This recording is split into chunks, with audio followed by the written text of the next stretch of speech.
Nguhaye ikaze kuri channel ya Wawuziko Info and Fact.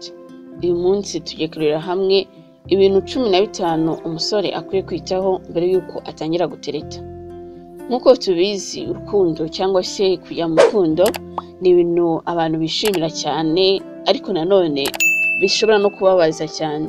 Gusa hari ibintu 15 ku ruhande rw'abasore bakwiriye kwitaho kugira ngo babe babasha kwinjira mu rukundo.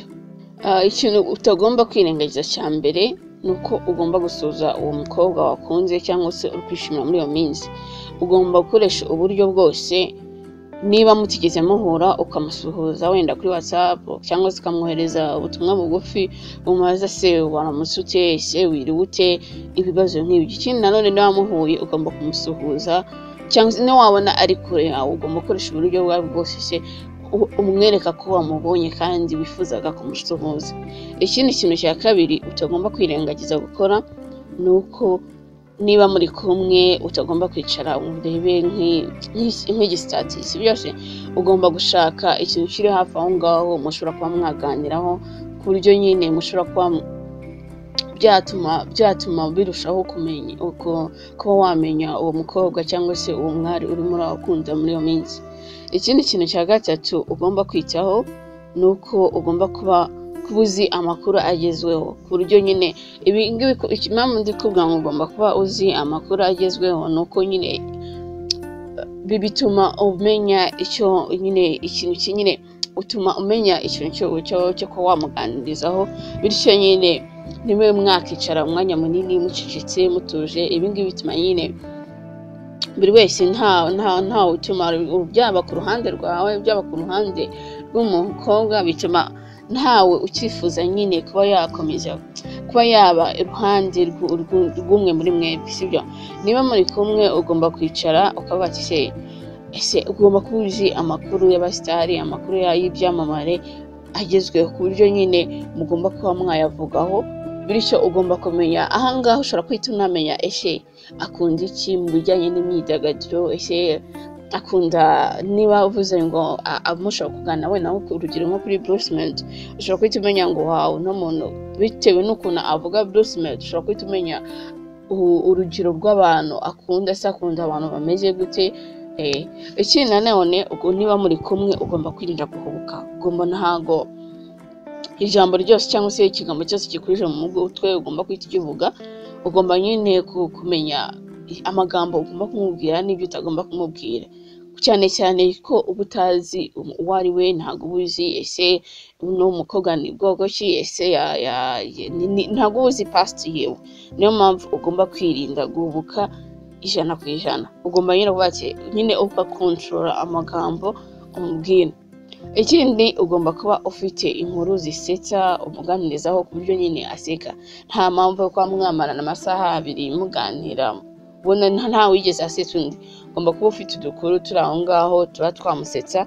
Ibyo bituma nyine nabyo bituma ikiganiro cyanyu kirushaho kuryoha, kandi bituma uwo umukobwa arushaho kukwisangamo ndetse no gukunda kuba yamarana igihe kinini nawe. Ikindi kintu cya gatandatu ugomba kwitaho nuko ugomba kumuganiriza ku bijyanye n'uburinganire. Byanze bikunze ugomba kumenya ese uno mukobwa ndimo ndakunda, uno mukobwa ndi gushaka gutereta muri ino minsi, ese atekereza iki ku bijyanye n'uburinganire, ese abyumva wiki, ese bakumenya ese afite iyihe atekereza ibiki ku bijyanye n'uburinganire. Ikindi cya 7 ugomba kwitaho nuko mu gihe muri kumwe muri ahantu runaka ntago mwahera kwa mbere muganira muhagaze, kwa kabiri muganira muhagaze. Ugomba kumujyana ahantu, niba ushaka ko mumarana umwanya munini ukamugura akantu ko kunywa, kandi uko ari nako urushaho kumuganiriza. Ikindi kintu cya 8 ugomba kwitaho gukora, ugomba kureba ikintu kimuriho ukamubwira ko wagikunze cyangwa se ari cyiza. Ushobora nko kuba mu by'ukuri nta muntu n'umwe ubura ikintu cyiza kimuriho, sibyo? Ashobora kuba afite inzara nziza ntugire ubwoba ngo bwacya kose n'umukobwa ndabihera hehe ni gute nta bwoba ngo afite inzara nziza aho yamubwire ko afite inzara nziza kandi wazikunze.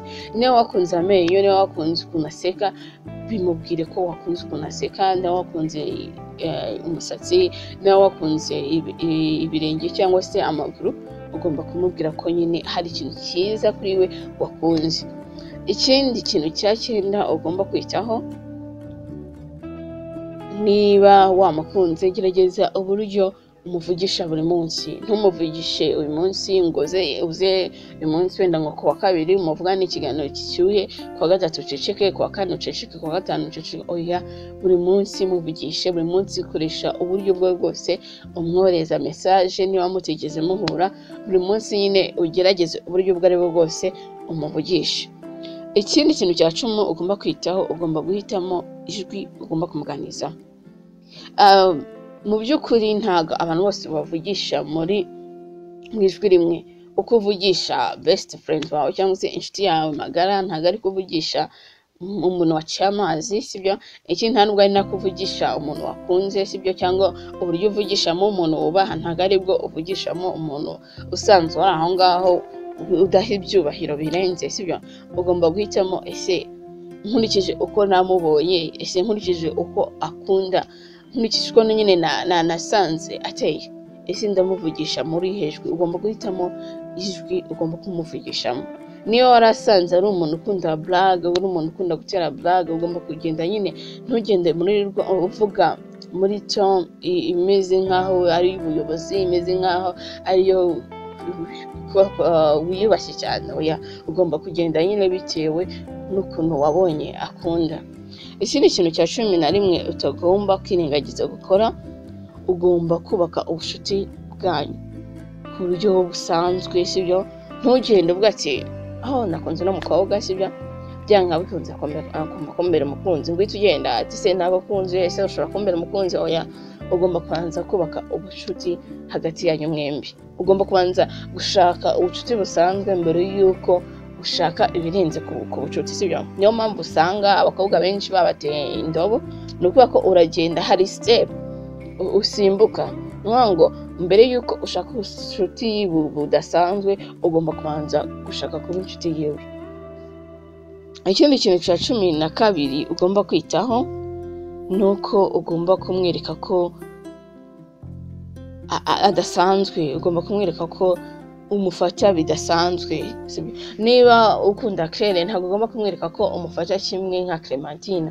Ugomba kumwereka ko we hari ukundi kuntu umubona, cyangwa se hari ukundi kuntu umwiyumvamo bidasanzwe, cyangwa se biri hejuru y'abandi bakobwa musanzwe muvugana, cyangwa se y'abandi bakobwa musanzwe muhura, sibyo? Ugomba kumwereka ko hari urundi rwego, cyangwa se hari ukundi kuntu we umufata bitandukanye n'abandi bakobwa. Ikindi kintu cya 13 ari nacyo abasore benshi muri iyi minsi bagenda bageraho ikibazo, ugomba kwirinda kugira ubwoba. Ugomba kwirinda kugira ubwoba cyane cyane, kuko ubusanga nyine bituma, niba ujya gutereta umukobwa ufite ubwoba, niyo yaba afite gahunda yo kugukunda, ariko ufite ubwoba bituma aguca amazi, bituma yibasiye n'umukobwa uhungu nzi imbere, yatangira kumvugisha agatangira kureba hasi, yatangira kumvugisha ngatangira kubona atangira gutitira, cyangwa se atangiye kubira ibyuya mu ntoki, ese n'umuntu ni umugabo, asavamo umugabo ki? Nyine ugasanga nyine afite ikibazo cy'ukuntu nyine ufite ubwoba, afite ikibazo nyine, ugasanga nyine bimuteye ikibazo cy'ukuntu ugira ubwoba. Ugomba kwikuramo ubwoba, byabona ngombwa niba wumva nyine biguteye ubwoba kugira ukabanza ukiherera mu gihe ugiye guhura n'uwo mukobwa, ukabanza ugakora utuntu dushobora kuba twatuma nyine ubwoba bushira, ku buryo ujya kumuvugisha nta bwoba na bukeya ufite. Niyo mpamvu nyine iyo ugiye ufite ubwoba, indobo barayigutera. Ikindi kintu cya 13 ugomba kwitaho, nuko ugomba kwirinda gucika intege. Niba agukatiye, ntuvuga ngo n'ubundi nakoraga iki, n'ubundi nari nipashe muremure. Oya, ntugomba gucika intege.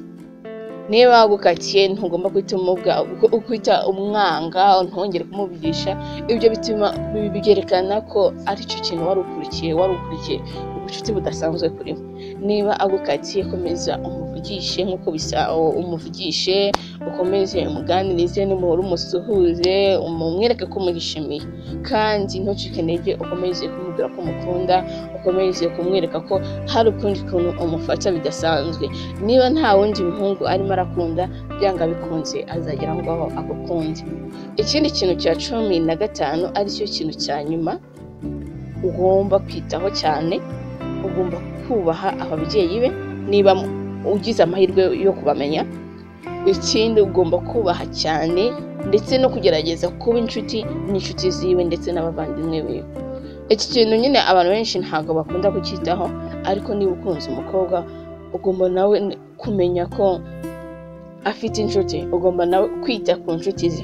Ibi bizatuma nawe ashobora kuba yagukunda, kuko abona ko ntabwo uri umwirashyi, ntabwo abona ko ari we wenyine ukeneye, abona ko umukeneye we wese, abona ko nyine umwifuza we wese.